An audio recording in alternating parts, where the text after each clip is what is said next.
Student, आज हम मुंशी प्रेमचंद्र के कथा दो बेलों की कथा के बारे में हम पढ़ेंगे। ये एक कथा है कि बेलों के माध्यम से स्वतंत्रता आंदोलन में लोगों को जागरूक किया गया था कि स्वतंत्रता हमें आसानी से नहीं मिलती है, उसके लिए हमें संघर्ष करना पड़ता है। दो बेलों की कथा। जानवरों में गधा सबसे ज़्यादा बुद्धिमान समझा जाता है।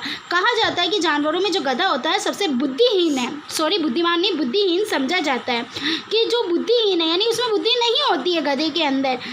हम जब किसी आदमी को परले दर्जे का बेवकूफ़ कहना चाहते हैं, यानी कि किसी व्यक्ति को हम बेवकूफ़ करना चाहते हैं, तो हम क्या कहते हैं कि हम उसे कहते हैं कि तो उसे गधा कहते हैं। क्या कहते हैं हम उसे? तो हम उसे गधा कह देते हैं। गधा सचमुच बेवकूफ़ है। यह उसके सीधेपन, उसकी निरापद सहिष्णुता ने उसे यह पदवी दे दी है।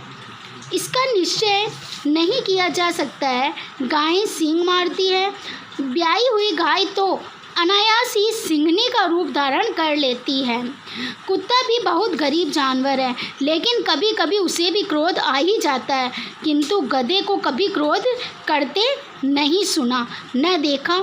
जितना चाहो गरीब को मारो, चाहे तो खराब सड़ी हुई घास सामने डाल दो, उसके चेहरे के पर कभी भी असंतोष की छाया नहीं दिखाई देगी। वैशाख में चाहे एकाध बार कुलेल कर लेता हो, कुलेल यानी खेलना, थोड़ा उछल कूद कर लेना, पर हमने तो उसे कभी खुश होते नहीं देखा। उसके चेहरे पर एक विषाद स्थायी रूप से छाया रहता है। सुख दुख हानि लाभ किसी भी दशा में उसे बदलते नहीं देखा। ऋषियों मुनियों के जितने गुण हैं वे सभी उसके पराकाष्ठा को पहुंच गए हैं, पर आदमी उसे बेवकूफ़ कहता है। सद्गुणों में इतना अनादर कहीं नहीं देखा। कदाचित सीधेपन संसार के लिए उपयुक्त नहीं है। देखिए न भारतवासियों की अफ्रीका में क्या दुर्दशा हो रही है। क्यों अमेरिका में उन्हें घुसने नहीं दिया जाता। बेचारे शराब नहीं पीते, चार पैसे कुछ समय के लिए बचा कर रखते हैं, जो तोड़ कर काम करते हैं, किसी से लड़ाई झगड़ा नहीं करते हैं, चार बातें सुनकर गम खा जाते हैं, फिर भी बदनाम है। कहा जाता है कि वे जीवन के आदर्श को नीचा करते हैं। अगर वे भी ईंट का जवाब पत्थर से देना सीख जाते तो शायद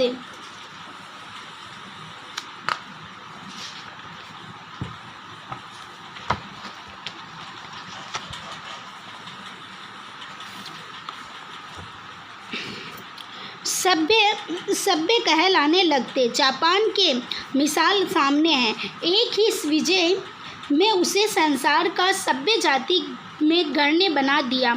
लेकिन गधे का एक छोटा भाई और भी है जो उसके कम ही गधा है, वह है बैल। जिस अर्थ में हम गधे का प्रयोग करते हैं कुछ उसी के मिलते जुलते अर्थ में बछिया के ताऊ को भी प्रयोग करते हैं। कुछ लोग बैल को शायद बेवकूफ़ों में सर्वश्रेष्ठ कहेंगे, मगर हमारा विचार ऐसा नहीं है। बैल कभी कभी मारता भी है, कभी कभी अड़ियल बैल भी देखने में आता है और भी कई रीतियों से अपना असंतोष प्रकट कर देता है। अतः उसका स्थान गधे से नीचा है। छुरी काची के दोनों बैलों का नाम थे हीरा और मोती। ऊपर जो बताया गया है, ऊपर हमने जो ये पढ़ा है कि कैसे गधे के माध्यम से जो हमारा कथाकार है मुंशी प्रेमचंद्र जी, वो हमें ये बताना चाहते हैं कि हम जो हिंदुस्तानी है ना, उन्हें उस समय, आज के समय की बात नहीं कर रही हूँ मैं, उस समय जब 1936 का इनका जन्म हुआ, 1880 में इनका जन्म हुआ, 1936 में इनका देहांत हो गया, उस समय के बीच में हमारे हिंदुस्तानियों को अफ्रीका में भी लोग धक्का दे देते थे, धक्का देकर निकाल देते थे। इसका उदाहरण हम गांधी जी से ले सकते हैं कि गांधी जी को ट्रेन से 1915 में धक्का दे दिया गया था। इसी वजह से उन्होंने फिर असहयोग आंदोलन वगैरह, मतलब आज़ादी में उन्होंने अपना सहयोग देने लगे थे। इसी प्रकार अमेरिका में भी हमें बेवकूफ़ कहा जाता था। अब हमें बेवकूफ़ क्यों कहा जाता था, ये बात हमें समझ में नहीं आई। भाई हम लोग न शराब पीते थे, न बीड़ी पीते थे, न किसी का बुरा करते थे, और 4 पैसे भी हम बुरे समय के लिए बचा के रखते हैं, किसी से लड़ते झगड़ते नहीं हैं, फिर भी लोग हमें बेवकूफ़ करते हैं। अगर हम ईंट का जवाब पत्थर से देते तो शायद हमें कोई भी देश बेवकूफ़ नहीं समझता। यही बताना चाह रहे थे, यानी कि हमें आज़ादी के लिए हमें ईंट का जवाब पत्थर से देना होगा, तभी हमें कहीं आज़ादी मिलेगी। इसको बताने के लिए अब उन्होंने 2 बैलों की कथा स्टार्ट करना शुरू की है कि छुरी काछी एक व्यक्ति है, उसके 2 बैल हैं, इसका नाम है हीरा और मोती। दोनों पछाई जाति के थे। पछाई जाति ना बैलों की एक जाति होती है, किस्म होती है, जिसमें कौन सी जाति के कहे जाते हैं उस किस्म के माने जाते पछाई थे। देखने में बड़े सुंदर थे, काम में चौकस, दिल से ऊंचे। बहुत दिनों साथ रहते हुए दोनों में मूक भाषा में विचार विनिमय करते थे। एक दूसरे के मन की बात कैसे समझ जाता था हम नहीं कह सकते। अवश्य ही उनमें कोई ऐसा गुप्त शक्ति थी जिससे जीवों में सर्वश्रेष्ठ का दावा करने वाला मनुष्य वंचित है। दोनों एक दूसरे के चाट कर और सूंघ कर अपना प्रेम प्रकट करते। कभी कभी दोनों सींग भी मिला लिया करते थे, विग्रह के नाते से नहीं, केवल विनोद के भाव से, आत्मीयता के भाव से। जैसे दोस्तों में घनिष्ठता होते हैं, गोल थप्पा होने लगता है, जिसके बिना दोस्ती कुछ फुसफुसी, कुछ हल्की सी रहती है, जिस पर ज़्यादा विश्वास नहीं किया जा सकता। जिस वक्त ये दोनों बैल हल या गाड़ी में जोत दिए जाते तो गर्दन हिला हिला कर चलते। उस वक्त हर एक की यही चेष्टा होती कि ज़्यादा से ज़्यादा बोझ मेरी गर्दन पर रहे। दिन भर बाद दोपहर या संध्या को दोनों खुलते तो एक दूसरे को चाट कर उसकी थकान मिटा दिया करते। नाद में खली भूसा पड़ जाने के बाद दोनों साथ उठते, साथ नाद में मुँह डालते और साथ ही बैठते थे।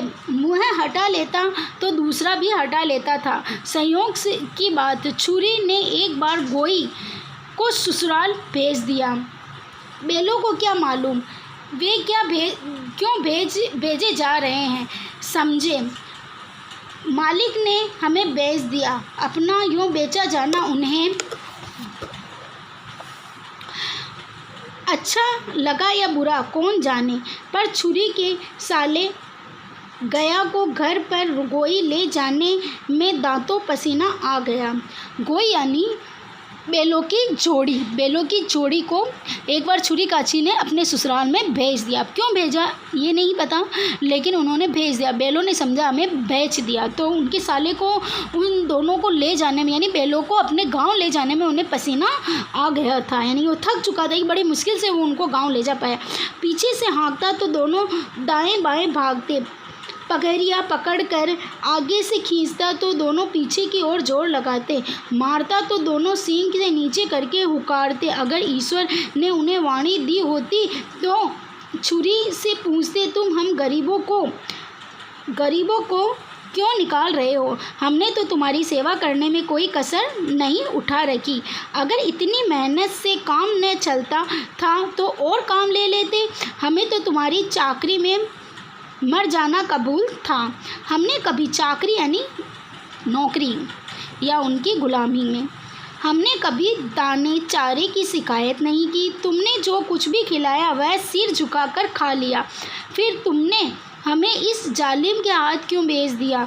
संध्या समय दोनों बैल अपने नए स्थान पर पहुँचे। दिन भर के भूखे थे, लेकिन जब नाद में लगाए गए तो एक ने भी उसके मुँह न डाला। दिल भारी हो गया था। जिसे उन्होंने अपना घर समझ रखा था वह आज उनसे छूट गया था। यह नया घर, नया गांव, नए आदमी उन्हें बेगानों से लगते थे। दोनों ने अपनी मूक भाषा में सलाह की, एक दूसरे को कनखियों से देखा और लेटे गए।